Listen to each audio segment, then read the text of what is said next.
Okay dudes, let's do this.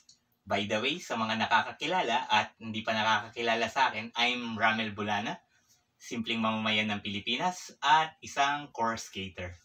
And what you just saw is a compilation ng lahat ng skateboard tricks ng yours truly na nagawa sa Kong Dadong Dam Ledge. And alam ko bakit kayo nanonood na ngayon nito. And that is for the skateboard giveaway. And before we start, paano yung mechanics para manalo dun sa skateboard giveaway, magbibigay lang muna ako ng a little info and history tungkol sa Kong Dadong Dam Ledge, which is located to sa, syempre, sa Pampanga, sa Arayat, Pampanga. And little knowledge and histories doon sa Kong Dadong Dam Ledge, from 2018 to this year, 2023, actually, dalawang skater pa lang ang nakagawa ng tricks doon. And, syempre, yours truly. And, one from Manila, which is Sir Shinji Puji. You can watch the video sa Facebook, sa page ng Kick Engines. Ang alam ko, ang title ng skate video na yun ay ang 50 first try. And check nyo doon. Unang trick doon ay board slide ni Sir Shinji Puji.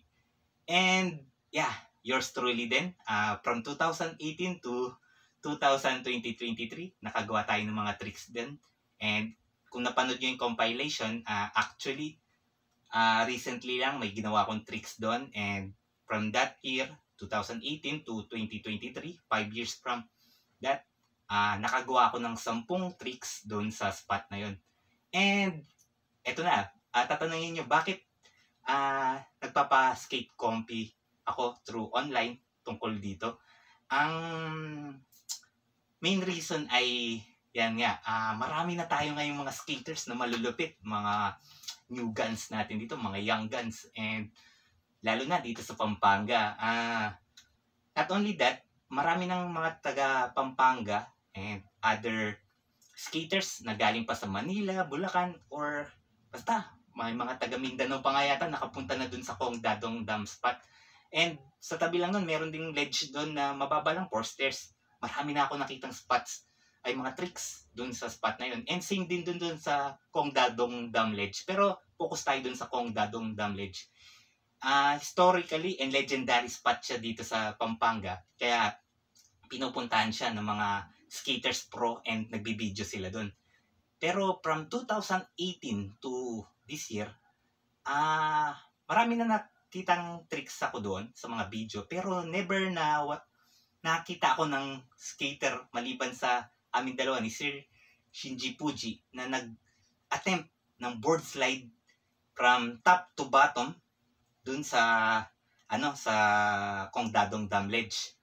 Top to bottom, slide, grind, or wala pa ako nakikita maliban sa amin ni Sir Shinji Fuji.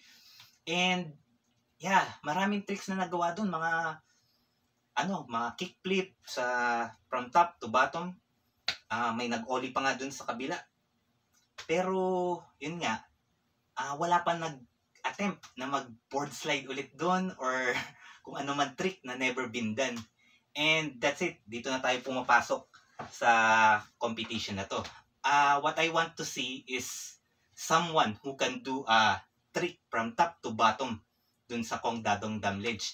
Marami tayong new guns dito na, young guns na malulupit na skater dito sa Pampanga. Pero hindi ko alam bakit wala nag-a-attempt doon. Which is, dapat meron kayong gawin sa mga young guns natin dito. Kasi Pampanga represents not only sa mga Kapampangan, pati na rin sa mga tropa nating skater na ibang lalawigan, ipakapunta kayo dun, do a trick.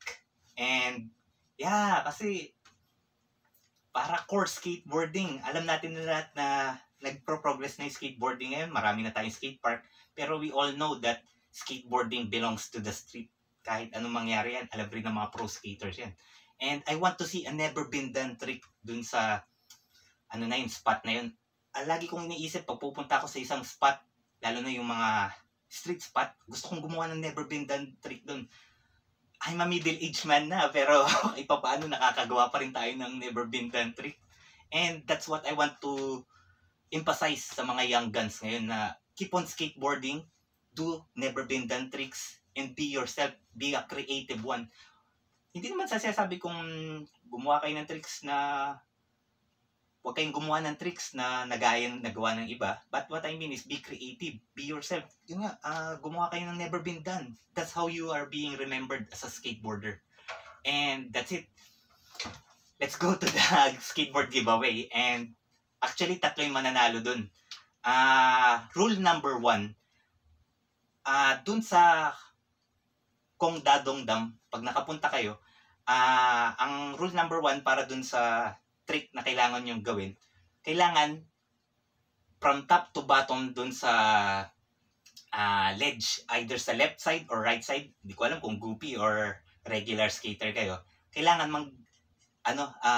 di naman siguro kailangan na top na top, pero mga siguro at least makikita mo dun nagsimula kayo sa itaas, i-board slide nyo pataas hanggang pababa. As I said, board slide, no? Pero i-slash natin yung board slide, hindi pwede kasi already been done na yun. And doon na tayo napunta sa second rule. Dapat ang tricks never been done. Kung napanood nyo yung video ko, yung compilation kanina ng video, panoorin nyo na lang ulit. Nakagawa ko ng 10 tricks doon. Dapat yung gagawin yung video or trick doon sa Kongdadong Dam Ledge, from top to bottom, dapat never been done. And aalisin na natin doon yung pagdadala ng mga stops o kaya mga mga props, katulad ng binord slide ko yon. Meron akong ginawang tricks doon na gumamit ako ng lato-lato.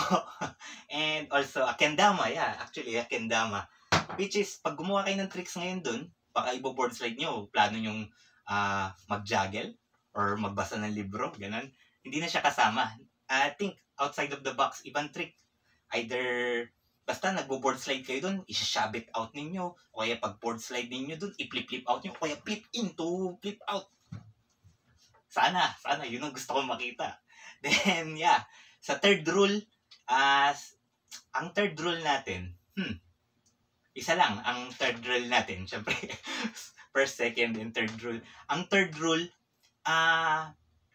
pag binidyo niyo, makikita from top to bottom, dapat nakikita yung malinaw ang pagka-video para malaman natin na nanggaling sa top to bottom yung pagkagawa ng tricks ninyo. And ito, ipapasok ko na lang din dun. Pag nag-tricks kayo dun, more likely gagamit kayo ng maraming wax or kung ano mang pampadulas kasi napaka-crunchy ng ledge na yun. And kung tatanungin niyo ako kung accessible makapag-skate doon, yeah, mababait yung mga ano doon, mga locals doon, papayagan kayo mag-skate. Kaso, and one big problem doon is dehydration. Masyadong mainit. Unless na mag-i-spot kayo ng umuulan, hindi gano'ng mainit, yun lang, magdala kayong maraming tubig and homies na makakapag-video sa inyo. Ako, kadalasan nagbi-video ako, mag-isa lang eh. Pero may mga locals doon na mababait, binidyo nila yung mga tricks ko kung papanorin nyo doon sa compilation. And that's it. Asking nyo ngayon, anong mapapanalunan ko kapag ginawa ko yun? Una sa lahat, bago tayo pumunta doon sa price, is that, yun nga, you have done a never been done trick. Hindi naman sabi kong makikilala kayo, pero it's a good remembrance and patunay sa sarili ninyo na nakagawa kayo ng trick na never been done. Yeah, keep skateboarding its core, yung creativity. And that's what I want to emphasize to the young guns ngayon. And yeah, syempre, skateboard deck, mapapanalunan ninyo. Actually, 3 yung mananalo. And etong compy na to ay open para sa lahat.